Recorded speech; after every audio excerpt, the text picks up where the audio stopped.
Article 370 को खत्म करके मोदी हुकूमत ने महकूम कश्मीरियों पर एक और काली जरब लगाई और कश्मीर से उठने वाली हर आवाज को हुकूमत हिंदुस्तान ने बजोर ताकत दबा दिया।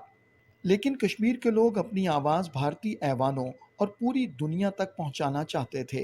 इसीलिए उन्होंने ना चाहते हुए भी इस मर्तबा भारतीय पार्लियामेंट के इंतखाबात में हिस्सा लिया और अपने नुमाइंदों को वोट देकर भारतीय पार्लियामेंट तक पहुंचाया।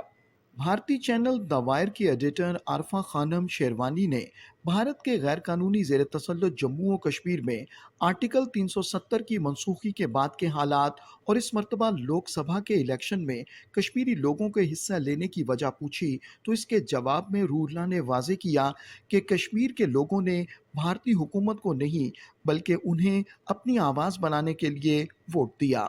कह रहे टीवी पे चल रहा है सब जगह, नेशनल टेलीविजन पे, कि देखिए मोदी जी के आर्टिकल 370 हटाने से जश्न मना रहे हैं कश्मीरी और इसलिए वोट दे रहे हैं। आपने प्रोटेस्ट करने का मौका नहीं दिया जम्मू कश्मीर के लोगों को। आपने जर्नलिस्ट को इंटिमिडेट किया, यूएपीए लगाया, बहुत सारे जर्नलिस्ट हमारे बंद हैं, बहुत सारे जर्नलिस्ट के घरों पे छापा पड़ा, फैमिलीज़ को डराया गया, कुछ बताने नहीं दिया गया, अभी भी बंद है। पीएसए लगाया गया, हमारे पॉलिटिकल एक्टिविस्ट बंद है, हमारे 1100 से ज़्यादा जवान अभी भी जेलों में बंद है, जिनमें पॉलिटिकल एक्टिविस्ट भी है, सोशल एक्टिविस्ट भी है, जिन पे पीएसए लगाया गया और ट्रायल्स अभी भी है नहीं। आपको गैदर होने की इजाज़त नहीं दी गई। पिछले 5 सालों में अगर आपने पॉलिटिकल गैदरिंग कहीं पे करनी चाहिए, आपको गैदर होने की इजाज़त नहीं दी गई। आपको एक मूवमेंट चलाने की इजाज़त नहीं दी गई। कश्मीरी लोगों को इस हद तक डराया गया कि वो स्टेटस अगर चढ़ाते थे उन पे पीएसए लगाया जाता था। तो there was no other way for them. अगर व्हाट्सएप स्टेटस भी लगा दें या फेसबुक पोस्ट एक इमोजी चढ़ाया, एक हाँ। कश्मीरी सिटीजन ने, उस पे पीएसए लगाया गया। तो आपने बात करने नहीं दी। फॉर्चुनेटली इस इलेक्शन के ज़रिए जम्मू कश्मीर के लोग वो बात कर पाए जो बात आपने करने नहीं दी उन्हें, और जो उनका जज्बा, सेंटिमेंट दबाया गया। नौजवान कश्मीरी रहनुमा ने कहा कि कश्मीर के लोगों ने आर्टिकल 370 की मनसूखी के खिलाफ वोट ऑफ प्रोटेस्ट दिया है। ये वोट ऑफ प्रोटेस्ट है। मैंने कैंपेनिंग में जाके कहा, खुद इस वोट के ज़रिए प्रोटेस्ट कीजिए और बताइए कि हम 370 के एब्रोगेशन के हक़ में नहीं है। आप वोटर से आज भी जाके पूछिए कि आपने 370 के एब्रोगेशन के हक़ में वोट दिया या उसके खिलाफ वोट दिया। तो स्ट्रीट पे हकीकत ये है कि ये वोट इन प्रोटेस्ट है, 370 के एब्रोगेशन के अगेंस्ट वोट है।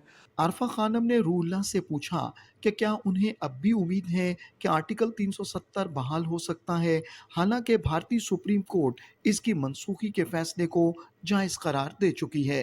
कि मुझे ये बताइए कि अब आर्टिकल 370 में बचा क्या है? आप मुकदमा तक सुप्रीम कोर्ट में हार चुके हैं, सुप्रीम कोर्ट ने इसको सेटल कर दिया है। 370 एक ऐसी गुजरी कहानी है, आप उसे बार बार क्यों दोहरा रहे हैं? हासिल क्या करना चाहते हैं? इसी सुप्रीम कोर्ट ने 3 बार, इस जजमेंट से पहले 3 बार जजमेंट दिया था और कहा था कि आप तीनों जजमेंट चेक कीजिए। 370 has adopted a permanent feature. 370 is a permanent feature in the constitution of India. अब ये परमानेंट बन चुका है। ये 3 जजमेंट्स हैं सुप्रीम कोर्ट के, इस सुप्रीम कोर्ट से पहले।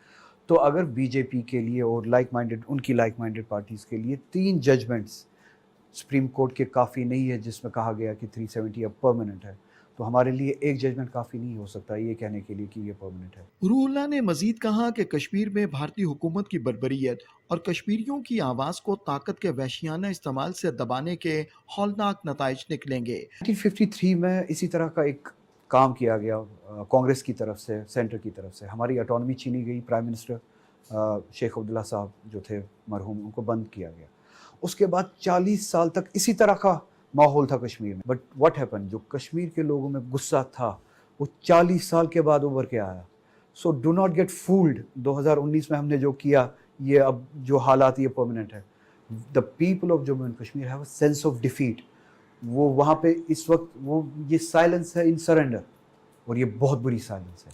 मोदी और इसके हवारी मकबूजा जम्मू और कश्मीर में जो कुछ कर रहे हैं और इसके अलावा भारत की तमाम अक़लियतों को जिस तरह दीवार से लगाया जा रहा है, इसकी मिसाल एक आतिशफिशा जैसी है।